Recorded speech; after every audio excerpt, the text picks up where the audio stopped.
Olá! Hoje a gente vai dar uma olhada mais a fundo nas notícias que agitaram a semana, sabe? Tanto aqui no Brasil quanto lá fora.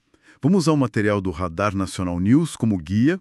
A ideia é tentar conectar os pontos entre coisas bem diferentes, né? Temos um acidente horrível em Santa Catarina, tem coisa de política, meio ambiente e essa tensão internacional que não para de crescer. Vamos tentar desembrunhar isso juntos. Pois é. E o fascinante, eu acho, é justamente ver essa dinâmica, porque a gente tem questões internas muito concretas aqui no Brasil: segurança, política, o meio ambiente. E, ao mesmo tempo, lá fora, o cenário geopolítico parece cada vez mais instável, né? Como é que esses mundos, o local e o global, eles conversam, ou às vezes até se refletem? É um pouco isso que a gente pode explorar. Certo. Começando aqui pelo Brasil, então, com uma notícia bem pesada mesmo. O acidente com um balão de ar quente lá em Praia Grande, Santa Catarina. 8 mortos, 13 feridos. O balão pegou fogo logo na subida. Uma tragédia, né? O impacto humano é imenso. Sim, terrível.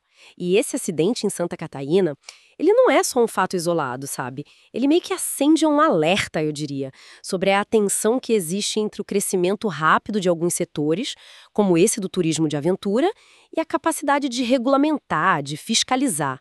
Nem sempre acompanha o ritmo, né? É um desafio de gestão de risco que a gente vê em várias áreas que estão crescendo muito rápido. É verdade. E falando em desafios, em responsabilidades, a gente passa para a política. A Polícia Federal concluiu um inquérito e está apontando que o ex-presidente Jair Bolsonaro teria coordenado um esquema de vigilância ilegal, isso via a ABIN, a Agência Brasileira de Inteligência, sabe? Contra opositores políticos.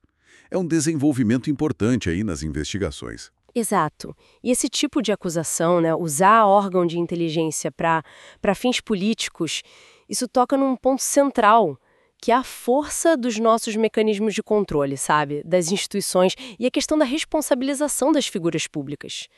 Levanta perguntas sobre como essas salvaguardas funcionam ou resistem, né, a longo prazo. Uhum. Mas, olha, nem tudo é notícia ruim. Do lado da saúde pública e até da economia, tem uma boa notícia. A Organização Mundial de Saúde Animal considerou resolvido um surto de gripe aviária. Foi numa fazenda comercial aqui no Brasil.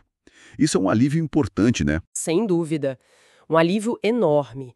É um exemplo assim de gestão de crise que funcionou. E isso é crucial para manter a confiança no nosso agronegócio, especialmente nas exportações de aves, claro, e para a segurança sanitária do país como um todo. Então, sim, uma boa notícia. E pensando mais para frente e na imagem do Brasil lá fora, o país vai sediar a COP30, né? A Conferência do Clima da ONU. E parece que há planos de anunciar metas mais ambiciosas de redução de emissões, envolvendo empresas, governos locais. Isso é fundamental. O Brasil vai estar totalmente sob os holofotes com a COP30, né? Então, anunciar metas climáticas mais fortes não é só uma questão ambiental, óbvio. É também uma estratégia de posicionamento internacional, de buscar reconstruir uma credibilidade nessa área depois de um período aí de muitas críticas. Certo. Agora, vamos mudar o foco um pouco. Olhar para o cenário internacional, que continua bem intenso. A disputa entre Irã e Israel continua preocupando muitos diplomatas. O medo é de uma escalada militar maior, depois daquele ataque recente atribuído a Israel. É. E essa tensão, ela não fica só ali, né? Ela reverbera, afeta todo o Oriente Médio. É um sinal claro da fragilidade da região. E a gente vê as consequências humanitárias disso de forma muito dura. Por exemplo, nos relatos da Associated Press sobre a crise em Gaza.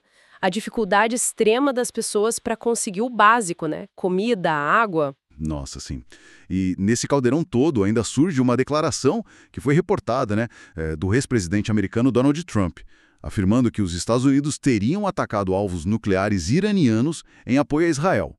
Mesmo que seja algo a confirmar, só a declaração em si já adiciona mais risco, mais incerteza, não acha? Com certeza, independente de ser verdade ou não, essa declaração funciona como um termômetro das tensões, sabe?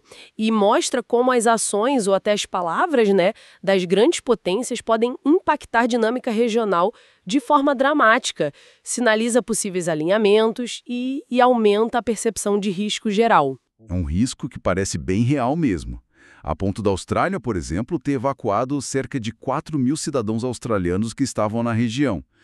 É uma medida drástica, né?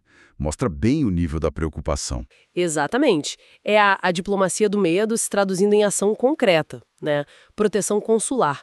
Isso mostra como a instabilidade geopolítica afeta diretamente a vida das pessoas e as decisões dos governos no mundo todo. Conecta aquele conflito localizado a uma rede global de consequências. É tudo interligado. Então, tentando juntar as peças aqui, a gente vê o Brasil lidando com desafios internos bem complexos, né? Desde a segurança no turismo, passando pela responsabilidade política, até as metas ambientais. E, ao mesmo tempo, o cenário global está dominado por essas tensões que geram efeitos em cascata, como a gente viu no Oriente Médio. A ideia hoje foi tentar ir um pouco além da manchete para conectar esses eventos todos. É isso. E o fio condutor que parece emergir de tudo isso é a gestão de riscos, em várias escalas, né? Do local ao global.